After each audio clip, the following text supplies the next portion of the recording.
Hey there. Let's take a closer look at this mosaic titled Past Life.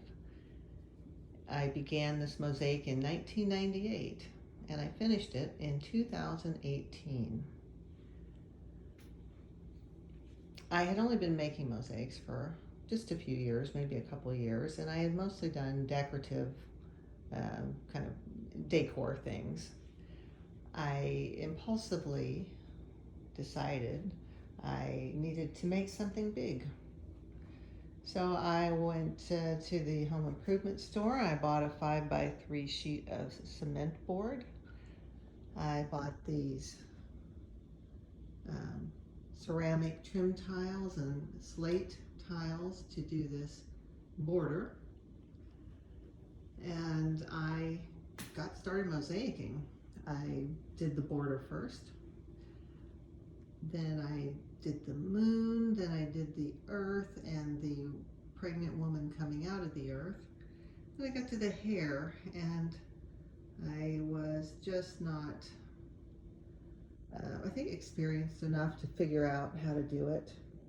I hadn't really been cutting very fine, like the little strips that I needed. I just didn't know what I wanted to do.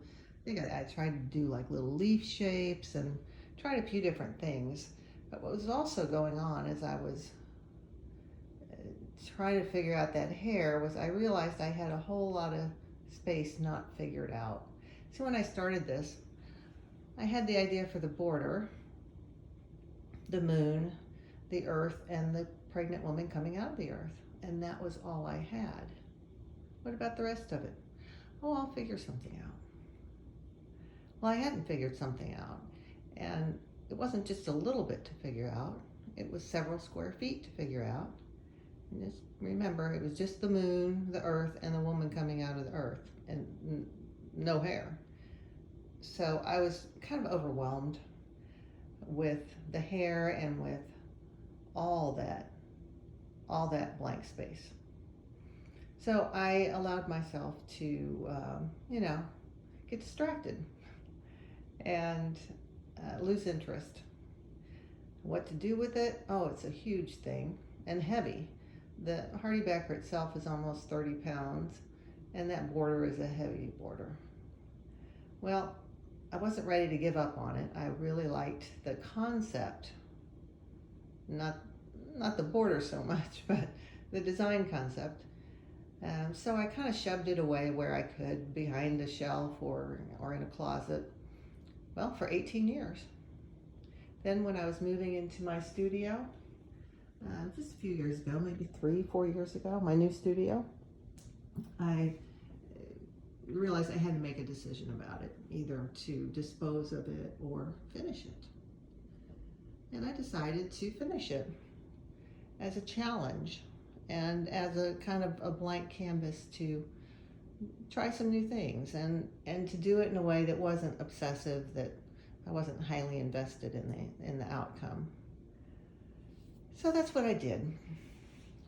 I said, okay, I'm going to finish it. Well, I had two kind of big hurdles, because back in 1998, when I said I got home and I just started mosaicing, that's exactly what I did. I didn't think about how to stabilize it, because Hardybacker on its own, 5x3, is not stable. It has a little flop to it.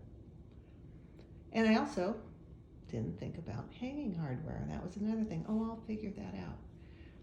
Well, not with a piece like this, not this size. So I had to stabilize the back. I got 1x3 wood pieces and built the frame around the edge on the back, and with 2 horizontal cross pieces.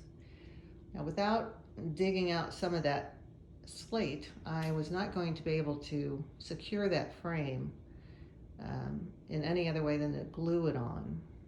And that is what I did. I glued it on. However, that frame was not going to be able to be relied upon to support the weight of the mosaic for hanging. So I attached another 1x3 on the back right across this area behind, on the back of this area where these clouds are. And then I used washers and bolts to go through the cement board, through the 1x3 and into an easy bar hanger. So these clouds are a little dimensional because they are hiding the bolts. The washers and the bolts were not flush with the cement board, and the vitreous is just kind of thin. So I decided to kind of make them a little dimensional to hide those washers and bolts. Now that goes all the way through the cement board, through the piece of wood, and I felt like that was stable enough, strong enough to hang to support the weight of the mosaic. Okay, now I'm ready to figure out what to do with all the gray space. The hair wasn't a big issue, but the rest of it.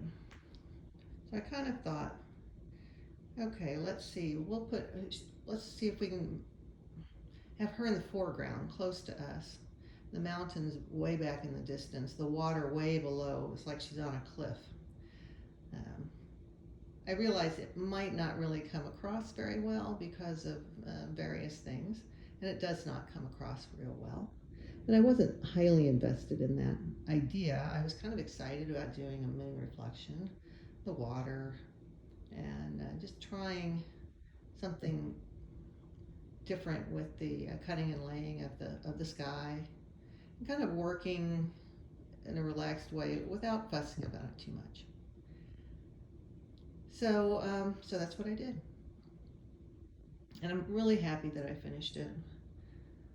I always liked the concept. Of course, there were a lot of things that I would do differently, 20 years later, but I tried to finish it in a way that was harmonious with how I began it. So let's take a closer look at some of the materials. I wanted to use a lot of stone, natural materials, but back in 1998, there was really not a lot available online, like there would be, just 5 to 10 years later. So I bought a lot of polished stone from a metaphysical shop. We'll look at this border first. It's ceramic trim pieces in a gunmetal gray, white mother of pearl rectangular beads, and about 2-inch square slate tiles. The moon, we've got a lot of moonstone, of course. This kind of greenish, it's actually a little bit brighter green than it's showing on the video. It's called prenite. This kind of, it looks dark gray. It's really kind of a dark gray blue, kind of an ocean blue. That's, I think it's celestite. There's a lot of snow quartz, some iridescent glass, and then vitreous. I'm going to very slowly and gracefully sit down on the floor, a long way down, so that I can show you some of the stone. I'm trying not to go too fast. I don't want to make you dizzy.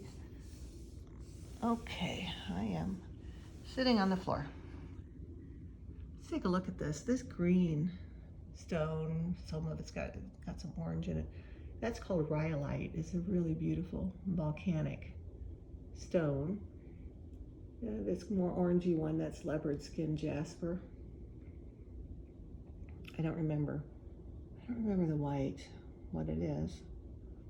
This kind of purplish reddish is a lepidolite or lepidolite. There's probably some kind of agate little nuggets there, and beads, rectangular jasper and agate beads.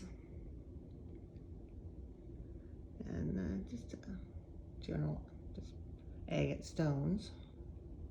These pink rectangular beads are rhodonite. The metallic rectangular beads and nuggets are pyrite. At the very bottom is fossil agate, which is really, really cool.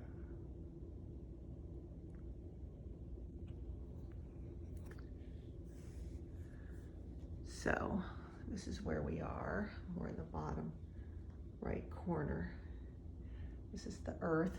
There's some more of that white stone. So I wanted to have her look like she's just kind of growing up out of the earth, but I really didn't have much experience with blending. I tried to blend from the greenish rhyolite into the leopard skin jasper. And then that leopard skin jasper, I thought blended kind of nicely up into that copper vitreous. There's a little chunk of copper there.